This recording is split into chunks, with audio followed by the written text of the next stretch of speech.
guest, we have for you Clara Joseph. Clara Joseph is a professor of English and an adjunct professor of religious studies at the University of Calgary.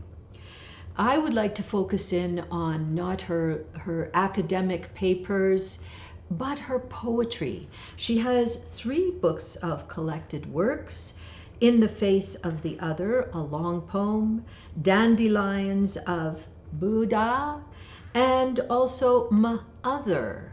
I really enjoyed M'Other and the otherness of the M'Other, and how the idea brings the family together and apart. So I think you'll enjoy that talk that we have. She's also the recipient of the University of Calgary Students' Union Teaching Excellence Award. She has been really acknowledged for her teaching at the university, and she's a much loved and beloved university professor. Check out her website, Clara Joseph. Hi, Clara. Hello, Sheri-D. Thanks for having me here. I'm really happy to have you here and to talk to you about many things. Since deciding to do this interview, I've done a lot of deep diving into your bio, your life, and there was a whole bunch of things I didn't know about, which really caught me off guard and made me laugh out loud, because I knew you mostly as a poet. And having read your book, M'Other, I was intrigued by your work, and I'm really happy to have you here to talk about poetry and other things, because I didn't know those other things, and now I'm going to find out. I'm going to deeper dive into your life while you're here, and you can tell me about it. All right. Thank you. So tell me about your life. Tell me about my life. Tell you about my life. Well, I was born in India, in the southern part of India, and that's the state called Kerala, in the southwest. And I come from what's known as the Thomas Christian tradition. This is a community that claims pre-colonial Christian heritage in India through the Apostle Thomas. So this is very important to our community, especially because we are a minority, a tiny team there, about 8 and a bit million.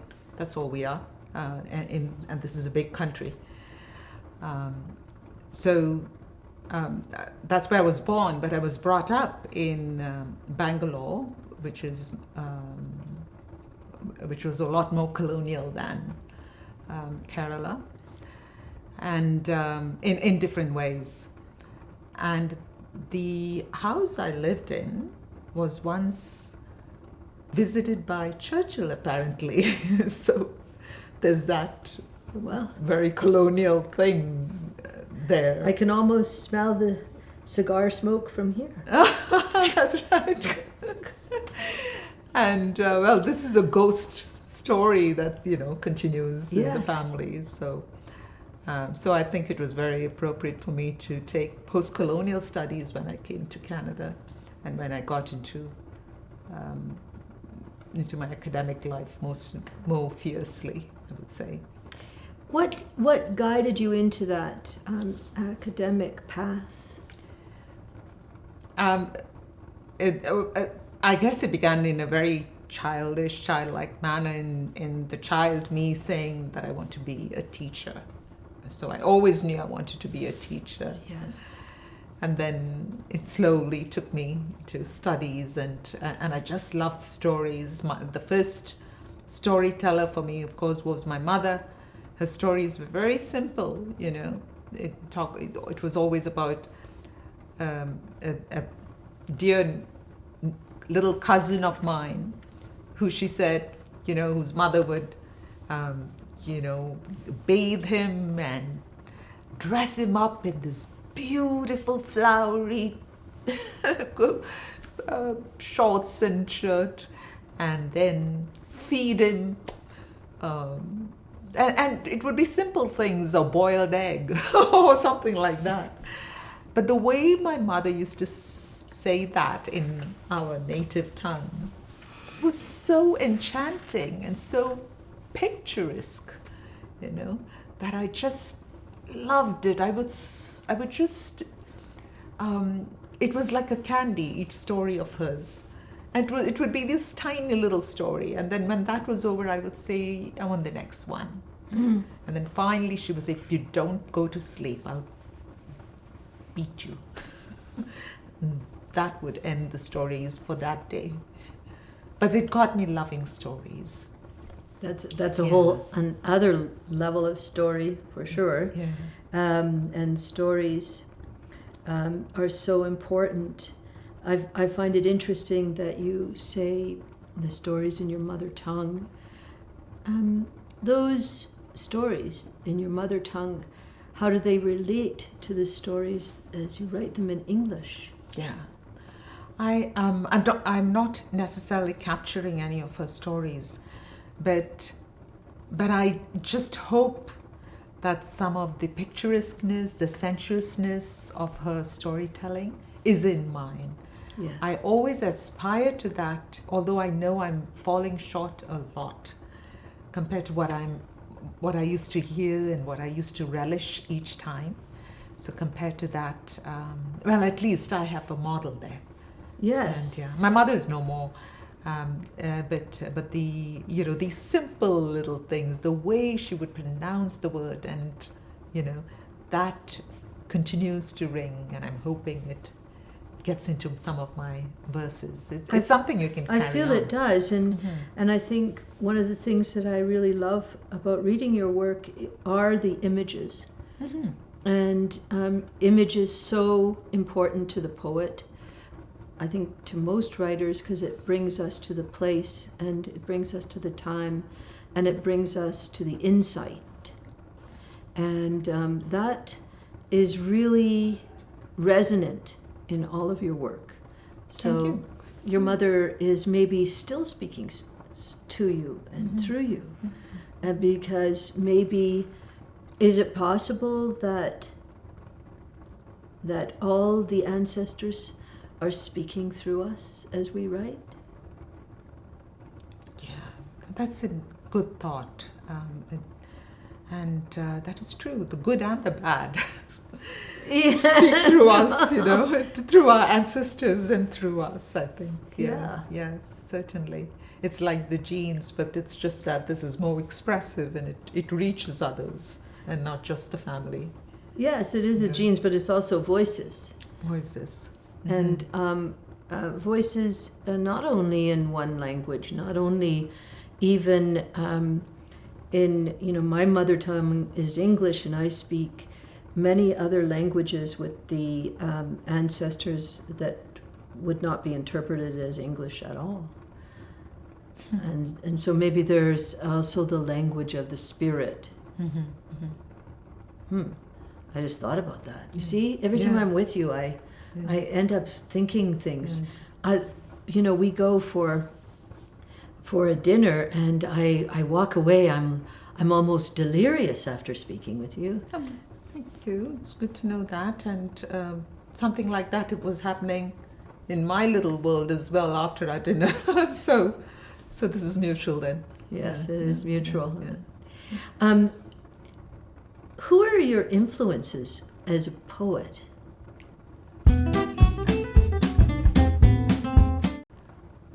I'm sorry. Yeah. I just realized I'm dividing you. I didn't mean to divide you up. There's the academic you and the poet you. I'm sorry that I did that, because they are the same person. It is the same person, but the attention, I think I have to learn. I think the academy has to learn a lot from poetry and from poets. So any work I do in poetry, I think, is going to, and I hope it's begun at least, to feed into the academic. It's very important, because there's so much, or we'll go into that, I'm sure, a little later as well. But your question, I think, was also who are some of my mentors.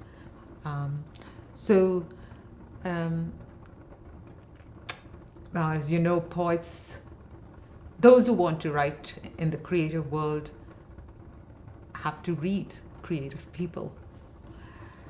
And so, for me, I've been reading poetry since I want to write write poems. And Seamus Heaney, with his, there's a pastoral in him, the world of images. And I think that is very impactful for me. That's a step from my mother's sensuous world to this world of, and I'm thinking especially of his poem Digging, Digging. And he talks about, he says, between my finger and my thumb, the squat pen sits snug as a gun,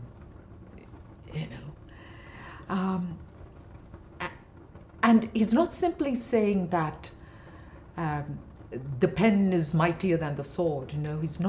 That's not what he's saying. It has the capacity, there's a capacity of the pen to sit between my finger and my thumb, snug as a gun. But he's talking about his father and his grandfather, who were all potato farmers, and who succeed, and they were successful farmers in the sense, not necessarily that they made a lot of money out of potatoes, but that what they grew, what they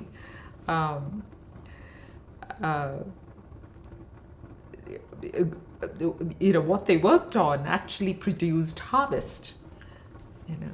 So he hopes he can, with the pen, that he can dig with the pen. So there's that kind of a world of metaphor that he offers, and I'm humbled. I would love to learn to write like that, in that world of metaphors. I love Seamus Heaney. I love him. Yeah. And there's also, he says between my finger, and what he's really saying is also pointer finger, and the pointer finger that is looking out, and it is also a form of looking into his own death. And so that moment when you're writing is looking at your own impossibility and your own mortality and your own memento mori.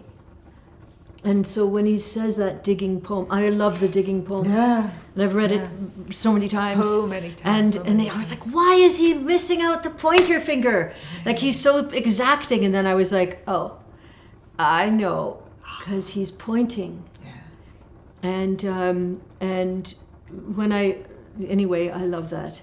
I love the exclusion of words that hold as much resonance as the words that are there in poetry. Yeah.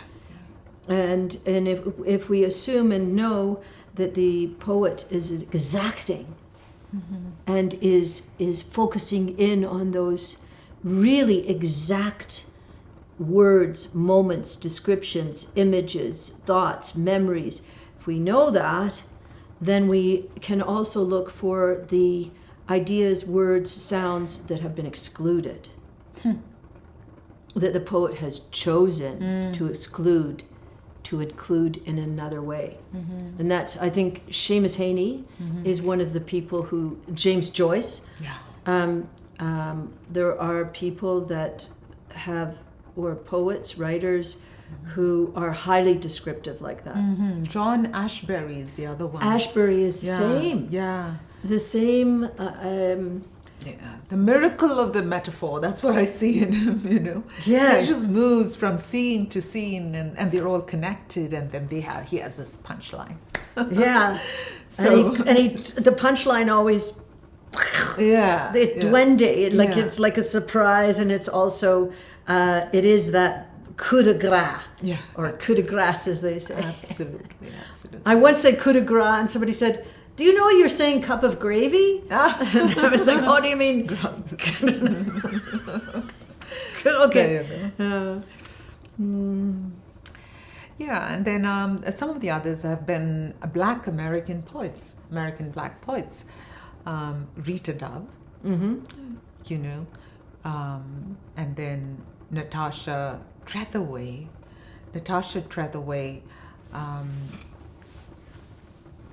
She was a poet laureate in the US, and she brings together memory and sadness and verse all together. So she had some of the most awful experiences in that, okay, I just mentioned one, and that is her mother was murdered when she was a child. And this drives her poetry. So there's so much sadness and trauma that comes from that experience into her. But then when she presents it in poetry, it is not traumatic for the reader. How does she do that? How can she not be a mentor? You know, so that's something. I mean, all of us have sad things happening in our lives, and some of those get into our verses. But how do we make poetry out of it without going mad ourselves or driving others into mental instability? You know? That's a good. Yeah. So this person is quite a mentor in that sense. And then there's, of course, a very young Black poet, Faye Courtney, and I find her graphic poems very educating. And then there's this other poet who has been mentoring me on the importance of sound and light.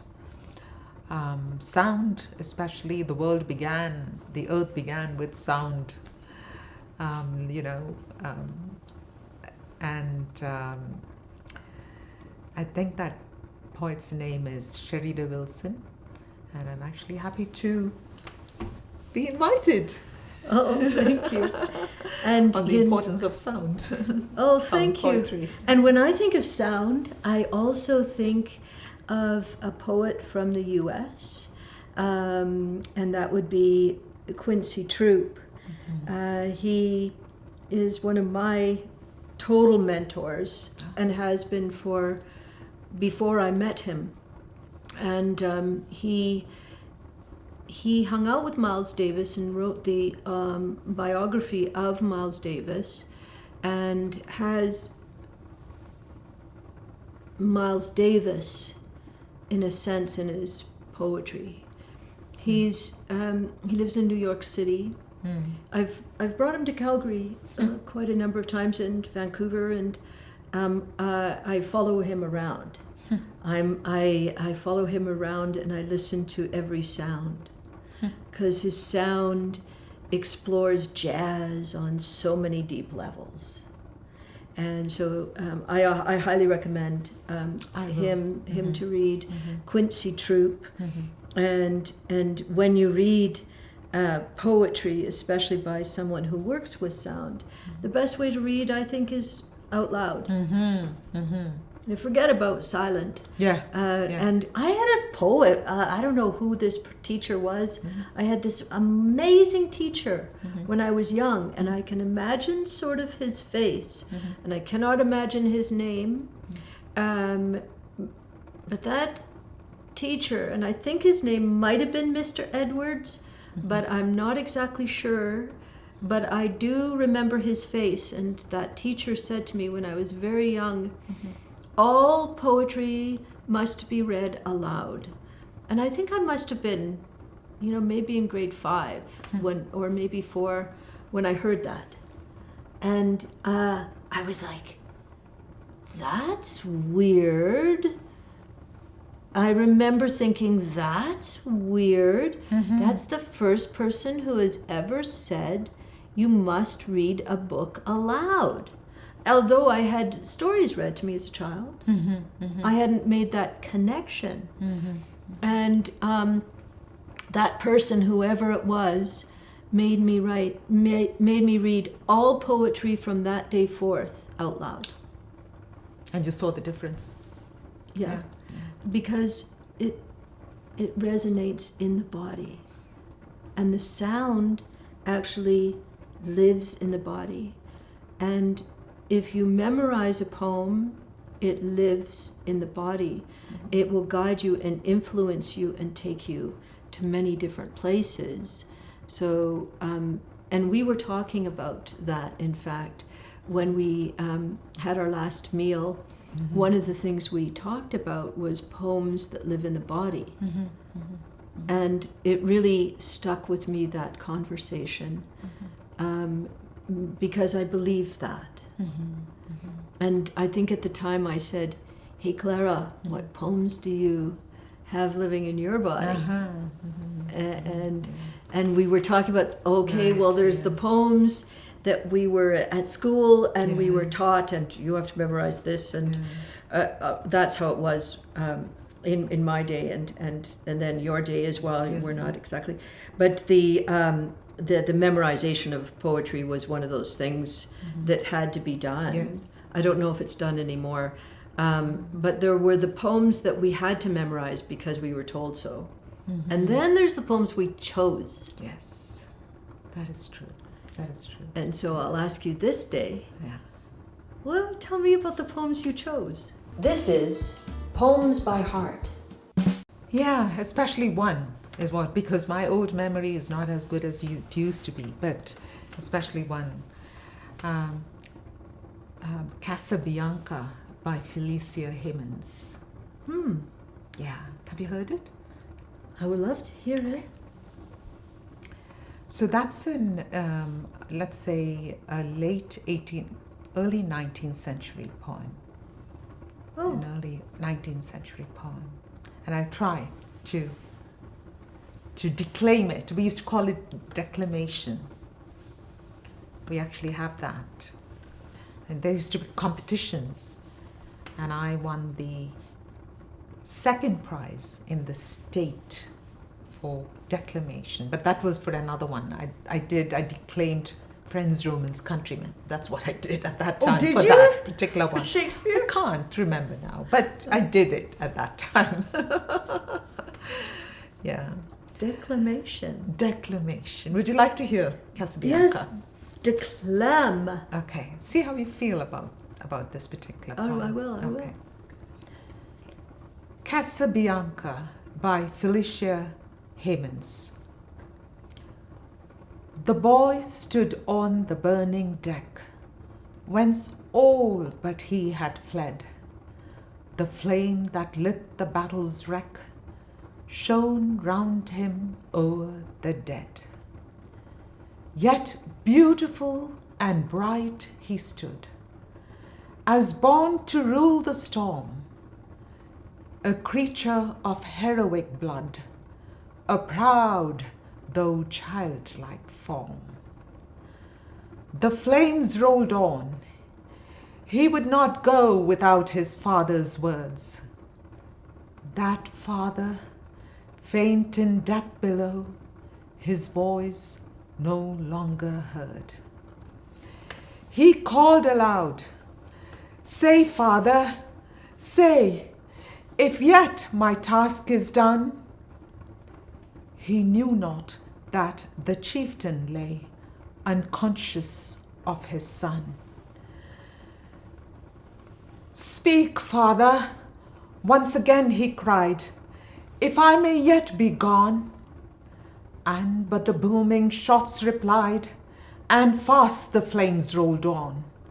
Upon his brow he felt their breath, and in his waving hair, and looked from that lone post of death in still yet brave despair, and shouted but once more aloud, "My father, must I stay?" While o'er him fast through sail and shroud the wreathing fires made way. They wrapped the ship in splendor wild. They streamed above the gallant child like banners in the sky. There came a burst of thunder sound. The boy, oh, where was he? Ask of the wind that far around with fragments strewed the sea, with mast and helm and pennon fair, that well had borne their part. But the noblest thing that perished there was that young, faithful heart. Wow. Wow. That's a poem, isn't it? It is. Yeah. What is it about? Apparently it was based on a true story. In one of these warships, there was a child who refused to leave the ship because the child was told by the father to stay right where he had put him. And he stayed there, but unfortunately the father died in the fire, when the ship caught fire. And the child wouldn't move because he was still waiting for his father's orders.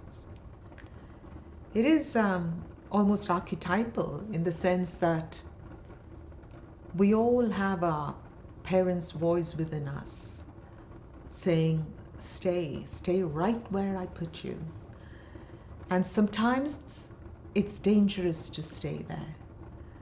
But we take that risk. We still do it. And sometimes it turns out for our good. I know, because in order to write the poem, the boy has to have lived. Did he live? So the poet, this is a woman, a female poet, Felicia Hemans. Yes. And it's interesting that she wrote this poem because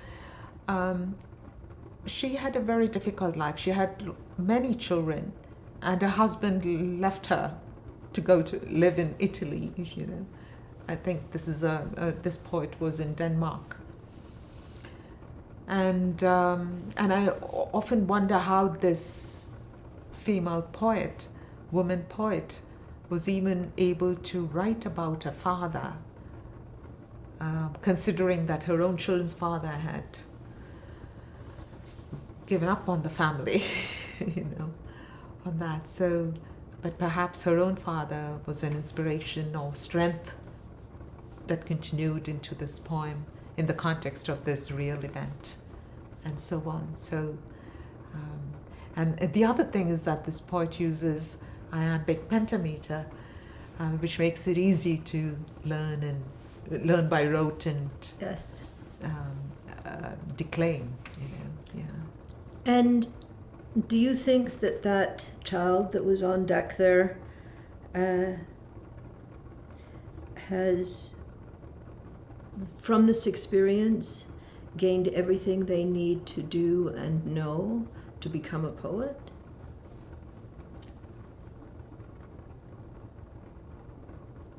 I think the child, without becoming a poet, has become the inspiration for poetry across generations, I would say. Yes. Yeah, for the poet, of course, for poet Felicia Hemans, he was an inspiration. In a sense, it is people who make huge sacrifices for a principle. Yes. And as far as this child was concerned, it was just plain obedience, right? The child had to obey the captain, who happens to be his father. So that one, right? That sacrifice, in a way, continues through generations, perhaps in his family and others. Yeah. Yeah, I agree with that. There is great sacrifice in making a decision to be a poet. There is. Do you remember that moment when you? For me, the sacrifice per se would come in the fact that the time I spent with poetry, I cannot spend on scholarly, academic when I say scholarly, I meant academic material, critical material, let me put it that way. So in those terms, it's a sacrifice. Then, of course, as per any creative writing person, you're drawing in philosophies that you believe in, but you're also drawing in on your life, on the experiences, on what you've read or what you've come across and what you've experienced. You're drawing in, and that involves sacrifices to the extent that some of it is painful, traumatic. So how do you engage, and yet you insist that you will continue to engage with it? Mm-hmm. You have to. Mm-hmm. It's a prophetic call, and you believe that it's a call. You're called to it, and so there is. Sometimes you don't want to, but you know you're called to it. Mm-hmm.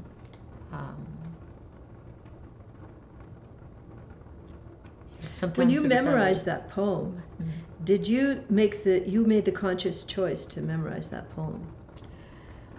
Yes, I did, and that was chiefly because I studied in Bangalore, India, a post-colonial country, and the British education system was well entrenched in that area, and part of that education was that you learn poems and declaim them, whether in a small scale in your classroom or in a bigger competition environment, where many schools come together or a bigger audience comes together. So, mm-hmm. Yeah. How do you feel about that now? I wish I could do it. I really wish I could do it, because one of the things I've been doing is listening to poets, and I know you do it, and it's fantastic listening to poets who can do that. Whether it's you declaim your own poem, and it's just beautiful because you're not looking in the book, you're facing the audience, and it comes from the heart. It's very powerful. I had you in my class talking to students, and they loved you. Oh. Yeah, and they, especially as you declaimed, let them learn that from you. Yeah. Well, thank you. The poetry does live in the body. Yes. And you remind me again. I know when I teach, I talk about that with the students, about how to embody a poem. And the body of the poem becomes part of your body. And the body holds the memories. And so it makes sense to memorize or declaim the poem because it's coming from your cells. And then it does end up living in those cells, and it ends up providing guidance on another level of vibration, frequency, that you have no maybe control over, except you have the control over what poems you decide to take in, and what poems live in your body. And also what poems you can let go of at certain points in your life, where you say that poem is something I'm going to let go of now. Because if you have control over the memory, then you have control over what stays in you and what comes through you.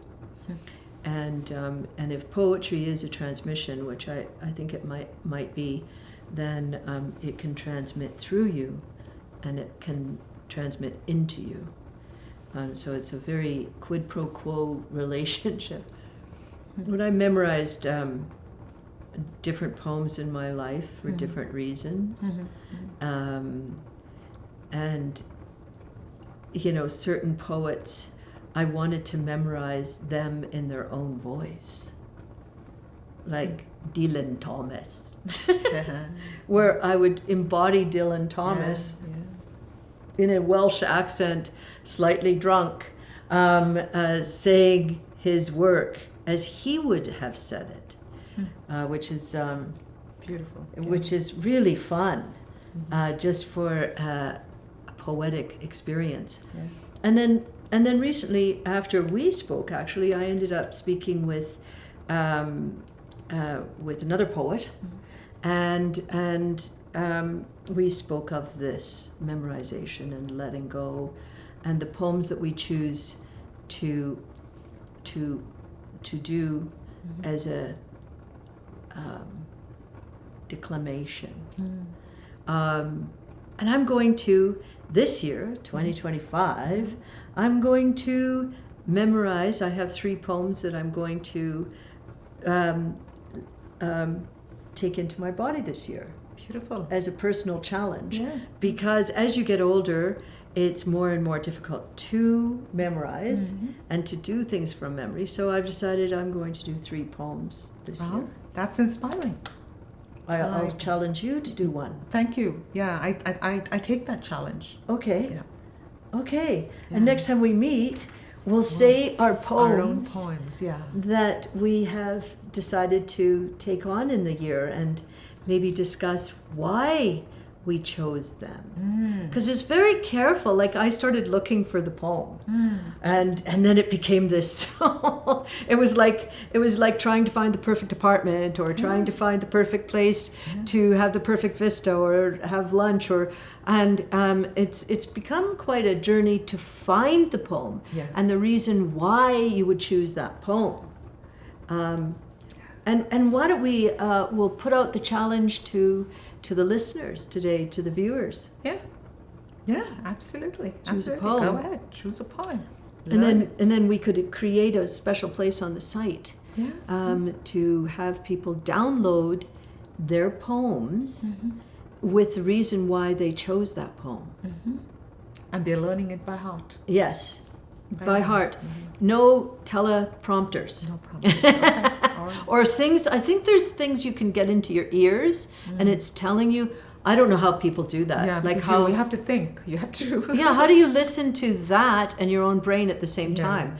I would find that like 2 hands on a piano, like very confusing. Or like singing and playing guitar at the same time. I could never. Some do that. Some I do know that people very do it well. all the time. I'm Yeah. like, I totally don't know how you do. You know. Anyway, sidetrack. The next thing that I would really love to hear from you about, because that was really wonderful. Thank you. And I'll just say quickly, if you want to download your poems, I'll have a place on my website for you to do that. And there will be a download area where you can do the reason why you chose the poem and the poem itself, which I think would be a lovely thing to do in 2025. That's the challenge of that's the beautiful. year. Yeah, let's do that. I told you, this is the mentor who taught me the importance of sound in poetry. And so that's where we are going with this. Yeah. Learning by memory, and then,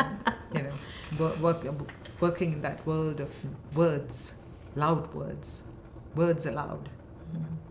Yes, and the frequency and the vibration and what they can do with your body and everything else in your spirit, for sure. Yes. I wanted to move to the next sort of topic. If you were speaking to, say you're speaking to your students, and I know how many students you have. You have a lot of students. What would be, I know this might be a bit of a strange question, but what would be the first thing you would ask them to observe about poetry? Yeah. Well, I think the first thing I would ask them to do is read poetry. Number 1, read lots of poems. If you're going to write poems, read lots of poems. But then go back and slow read the poem to find out how, why, and where certain things happen in the lines that you're reading. There's something there that the poet, whether they intend it or not, poets are in their right mind when they write poetry, except for Coleridge. So, so when you read the verses, go back and slow read. I know we are all into fast reading and speed reading. That's right. But when we slow read this, we begin to read the poem like a poet. That's what happens. And then when we go and try to write our own poem, we learn the techniques of writing our own poem. Watch out for, and this is old tuition, watch out for phrases that tell versus phrases that show. See how many picture scenes are there in the poem. So those are the techniques. But then there is something else as well. And I think that comes out of who we are. The kind of poetry we write depends on who we are. So our poem is who we are. And so it is important, I think, to go into that realm. Sheri-D talks about vibrations and the power of words in the body. And others may talk about these same ideas in different ways. So what philosophy sways you? Is it a world of anything goes versus no, this is something I understand is the right thing and therefore I pursue it? And as we keep doing that, our character is shaped in a particular way and our character begins to show through our poems. This does not mean that our poems show only good things.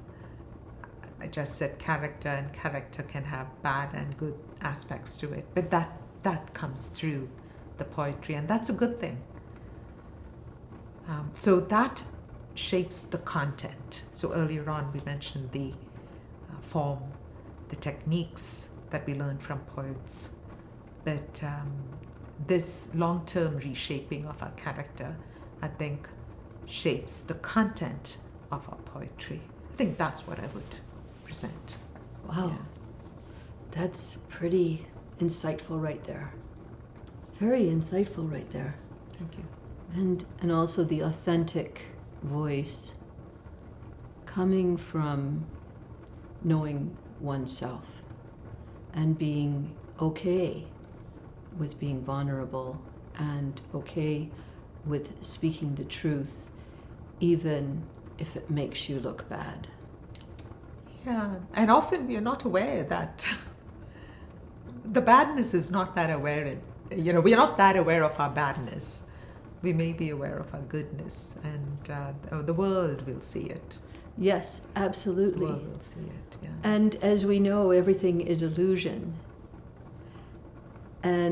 Or as I feel, I should say, everything is illusion, and that too is an illusion of what we think is good or bad, or what we think or know we think we are. Yeah, there is a lot of uncertainty in all of that, certainly a lot of uncertainty.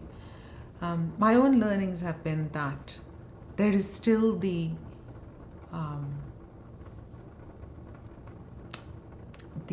what do you call it?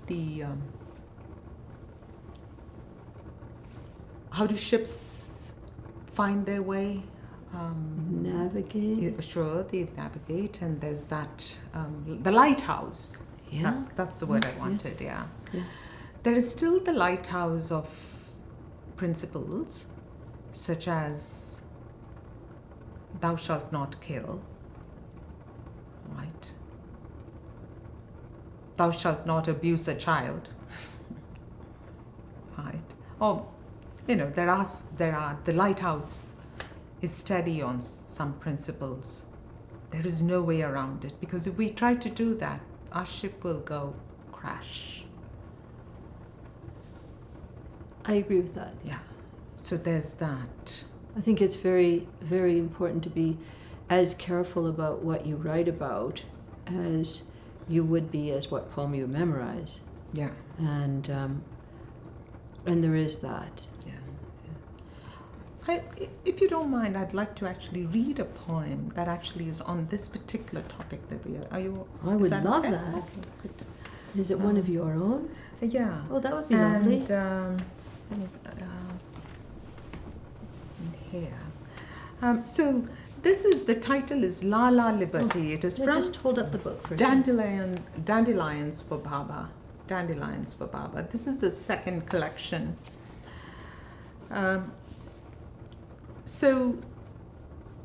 This is a poem based on the painting of Eugène Delacroix and his painting of the Liberty Lady, okay, and the French Revolution.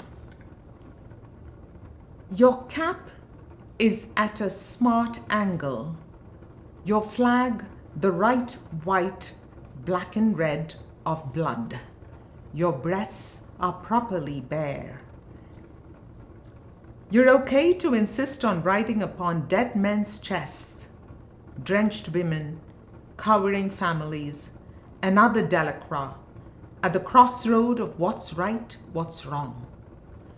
But if you really must, then go ahead, cut across the zebra, declare you cannot comprehend the white on red array. Say the French have their own culture, you yours, that you just ain't gonna, what's the right word? You just ain't gonna capitulate when in your own car. If you must, then go ahead, my $1 million baby. Please go right ahead and exercise your freedom at the traffic light.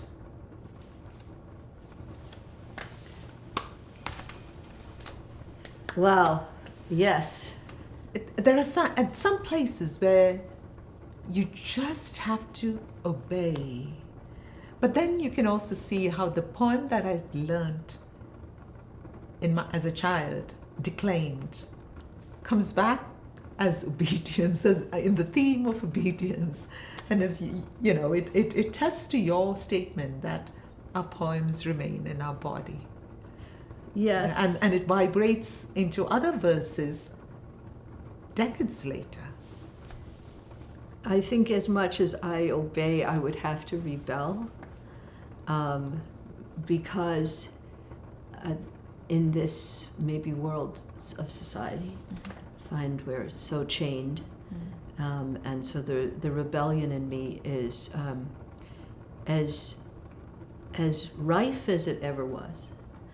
The sense to obey the higher spirits, let's say spirits for the sake of all people, the higher spirits must be listened to and obeyed. And that I learned when I was very young, although I would likely obey no other person. But the spirits, on the other hand, have much power and sway over every move that I would make. And so the right and the wrong, I'm not still, the polarity of the world that we live in has become so drastic that I have a tendency to leave that behind as one of the illusions. And yet, I know what is good. And I think that guides me. Yeah, that is the light. Yeah, that is the lighthouse. Yeah, to go towards the good. Yeah. The good, and to go towards love. And I really believe to this day, and it might sound cheesy to some, however, love is the only path. And so everything, if you do it with that kind of guidance, it will generally turn out better as soon as meanness or cruelty or judgments or horrible atrocities and trauma come into it. It has to be about healing at that point. And that is also love. Because, healing takes a tremendous amount of healing. Healing takes a tremendous amount of love. And forgiveness. And I think as I've grown in life, healing becomes more and more important. Not only myself, but the larger pictures and the larger circles. And so in that sense, I would be in service to the light. I agree. So the words, in a sense, that's what we might do as poets. I would love to hear more about, because I don't fully comprehend the, now that we're speaking more about the spirit, I would love to hear more about the path of the religion. And whether you're on that path still, and how that came into your work. Yeah. So the path of religion, in terms of the poetry, it is the philosophy of Levinas, Emmanuel Levinas, that has influenced me very much. And Emmanuel Levinas comes from the Jewish tradition and faith tradition, and a big, or the core of his narrative or his philosophy is that when you look into the face of the other begs you, please don't kill me. And at the same time, the same face, through the same eyes, command, thou shalt not kill. So there's this pleading, and at the same time, this order, this commandment. And so the self who looks into the face of the other decides, I will not kill you. In fact, I will die so that you may live. This is a philosophy that even a child can understand, but it is a simple philosophy. But when we actually put it into practice, it is so difficult. And it is this tension that has taken up my reflection, my mind, my creative writing. It is difficult, but there is no other way, because Levinas speaks having gone through the terrible experiences of the Holocaust. And it is out of that Holocaust experience that he came up with his philosophy. And I would be stupid to ignore that philosophy, because there's no going forward until I learn that philosophy. And I don't think there's no going forward for the world until it learns that philosophy. Very difficult. We want to rebel against it, but that's something that keeps coming up.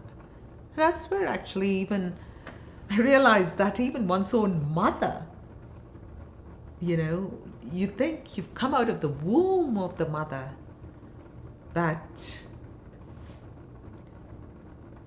I realized in English, M-O-T-H-E-R, and I drew a slash past an oblique past the M, and saw the other in the mother. So that struggle, that learning is always there. If it is in the mother, then you can imagine what it is in life. So that religiosity, yeah, I think that Levinas, I think, is central to my religiosity. And it involves obedience, it involves sacrifice, it involves wisdom, it involves love, certainly, involves love, but also, I would say, wisdom, because you have to discern.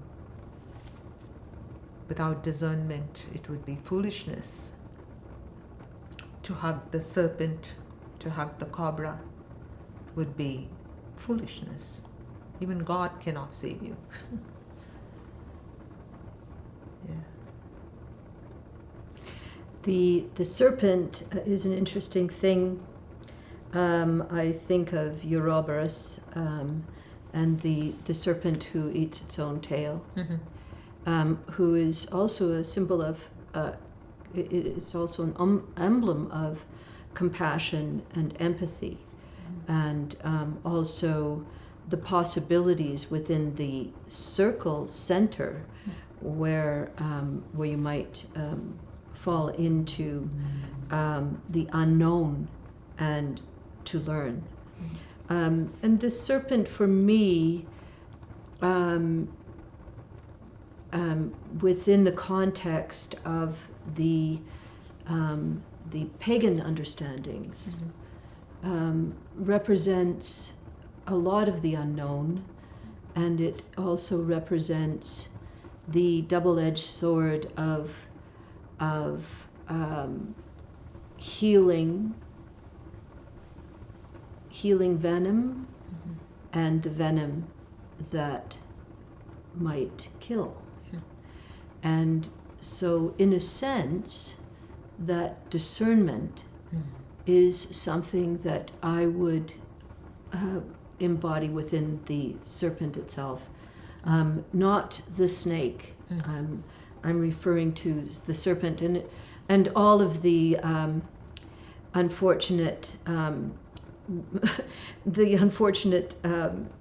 symbology and iconography that the serpent has unenjoyed. And that said, it, for me, the symbol still holds that balance. And I've been writing about the serpent and how it relates to the dragon in my new work, and so I'm slightly obsessed by it, and all the possibilities that it has within the healing aspects, a la Asclepios, the Greek healer, and Caduceus, and the two serpents that embodied that rod. And so I think that it has been used in history in many, many different ways. And the serpent in the garden, I think can be embodied in many different schools of symbology of possibility too. Because it, as much as a warning, don't, at the same time, everything where we're told don't becomes a temptation. And that's so human, and it questions our humanity. So it's an interesting sidebar that I continued on it because I'm slightly obsessed by the ideas, and I'm uncertain about them too, because everything that I study, I'm still curious about, because I don't know any sense of truth.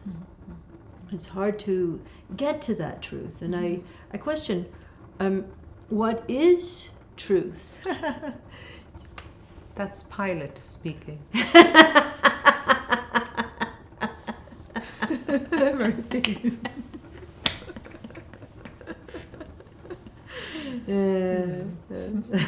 Busted. But my question would be, lies and truth. What lies behind the truth?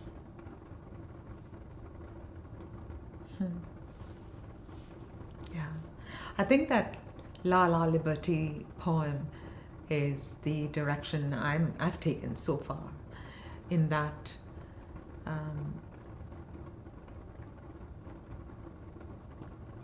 There's only so far you can go with relativism. There's only so far, because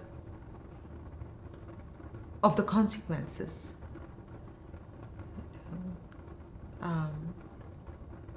Can a child be abused? Sexual exploitation of a child.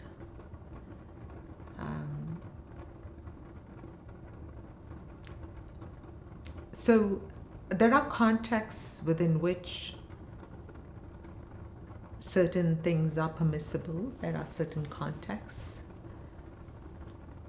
But that does not necessarily mean this matter has been relativized. Because in any court of law, a particular case is handled within a particular context. But it is handled to begin with because there is this lighthouse of a particular principle. That's why the issue came to court to begin with, because of the lighthouse of their principle. And then once you're there, then the context is considered, because we are human beings. If I drive my car into someone, I have to go to court, or I'll be taken there. And if I kill that person, the lighthouse declared that that was wrong. But once I'm in court, there are all these other possibilities to consider. Was I having a heart attack at that particular moment? Did I slide? Was the weather that bad? Or was this my enemy who I targeted? So all these contexts matter, but nothing is relativized. Just because of the context does not declare this is relative. So the truth and the lies, the truth is that lighthouse. There are some principles. We are not saying that everything is the lighthouse. That's not what we are saying. But there are some core principles without which the world would end in disaster. Mm-hmm. What would you think AI would say about that? Very good. We should ask. I know. I will. Never. I will, because I was listening to these AI discussing some of these AI discussing AI with AI, and I was like, oh man. Yeah. Like the discussions, and the interesting thing is I think AI thinks that they're superior to us humans, and I'm just a little alarmed about that, and I would love to ask AI, why do you feel like you're condescending to us? So the next time you log in, you're going to find AI over here. I don't know. I'm curious about I'm curious about what AI would perceive as right and wrong too, because we're living in a world, and this world is becoming so hell bent on everyone agreeing with everyone. And the thing about I did like about the AI discussing AI with AI is that they were taking different positions without any emotional or any kind of contingent of the other AI having to agree. And I thought, wow, that is a little bit good in this world, because we've taken sides so much, and then once we have a point of view, we can't seem to change that point of view, even if aspects of that point of view may agree, and some aspects of it may disagree, but it doesn't matter. Because, again, it gets back to the humanity and the love and the aspect of understanding that supersedes all of that stuff. Mm-hmm. It supersedes all of the information that we've ever learned. Mm-hmm. And it goes to that place of origin, the heartbeat. It goes to the place of the first breath, our breath, Mm-hmm. the first sound. Mm-hmm. And there we can all agree. And we can all be one in a sense, and maybe that is the light that I imagine Mm-hmm. as possibility. Absolutely. You know, Mm-hmm. the beyond the, you know, because I don't know anything. Mm-hmm. It really comes down to I'm curious about everything because I seriously don't know. That's an amazing place to be in, where, you know, what you're saying right now. I'm curious about everything because I seriously don't know. And that is where we should be. We could. That is exactly where we should be, yeah. And spiritually speaking, as I have always spoken with you, and not really fully understanding, but having some possibility there, but I've always met with you in this place of complete understanding. That's a gift. And it's a gift that we have luckily experienced as human beings, because that happens rarely. And when it happens, all the other stuff falls away, and Right. you're able to meet at a place of the essence. Right. And maybe, you know, poets, maybe we're able to do that because we are poets. I think you have another Well, piece. Yeah, I do. And I was actually, you know, since you mentioned that, there is something I think we should. See, she's multitasking. I am. She's a multitasking. I'm not a multitasker. But I'm just thinking, there's a.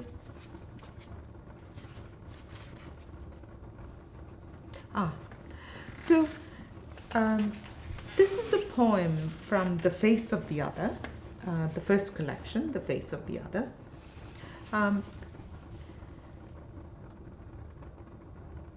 Levinas talks about the presence of God, but it's in a unique way, in that he says, my movement should be not towards God. My movement should be towards the other. And as I approach the other, it just so happens that God passes through.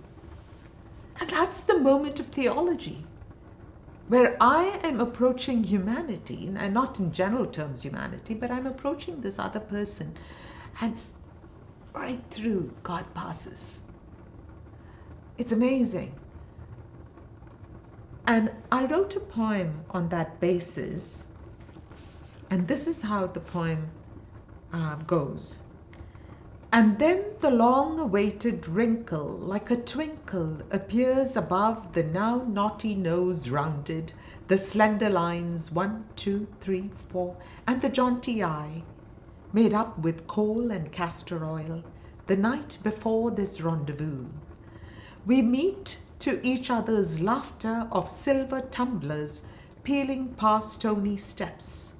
We can smell each other's skin.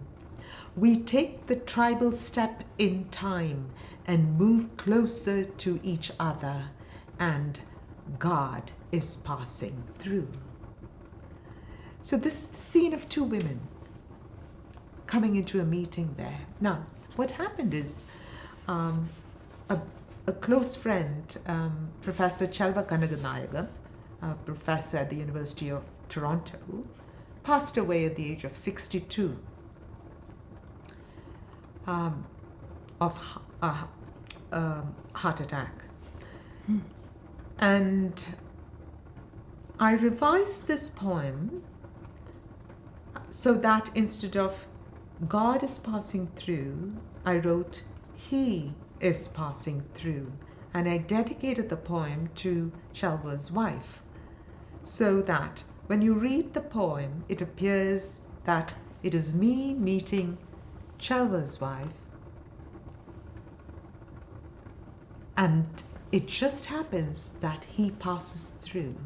It just happens. So this is the self and the other, and then the presence of the third right through. Later on, I thought, and the poem was published in the Postcolonial Journal, a journal of postcolonial writing. And after I wrote that, I thought, God will not mind actually stepping aside for Chelver to pass through. God has no problem with that. Chelver is God too.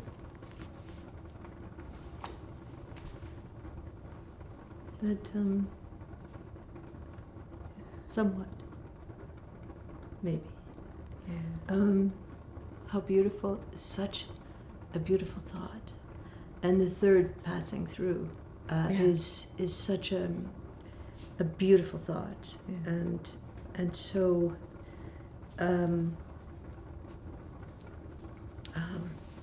so deep and so true of metaphysics. And of all the study of theology and metaphysics, where that presence is there. Yeah, absolutely. And beautiful piece. Yeah.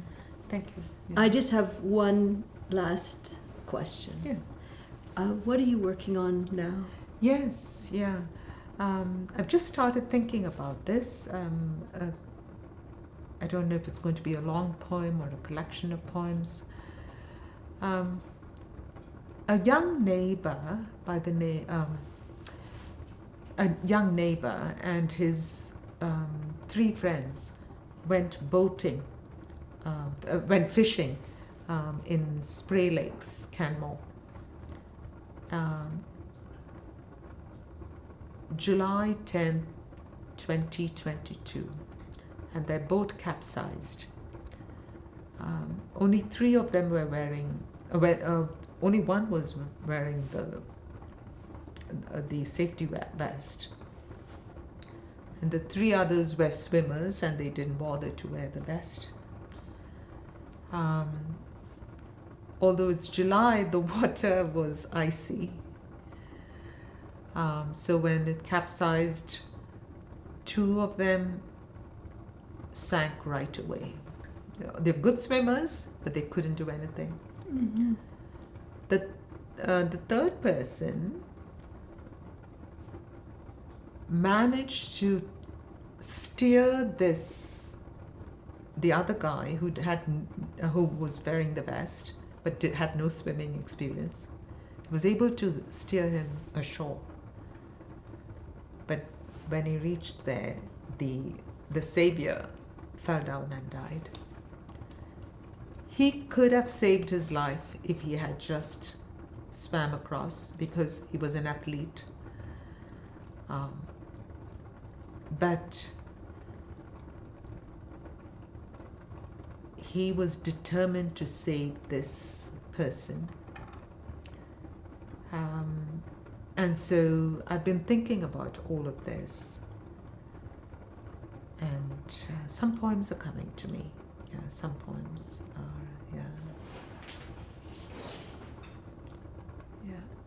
Well, that will be a very interesting project. Yeah. And I look forward to reading what you discover there.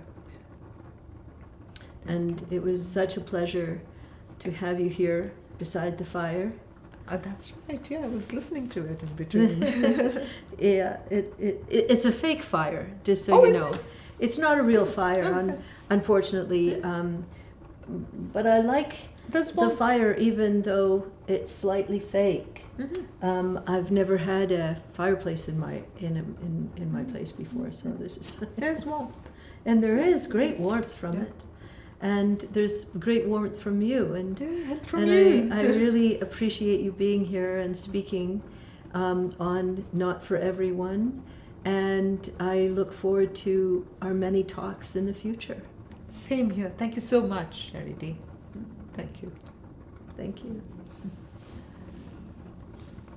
And thank you, Ryan. Amazing work. Wow, I'm zinging again. Later, agitator. In a while, bibliophile.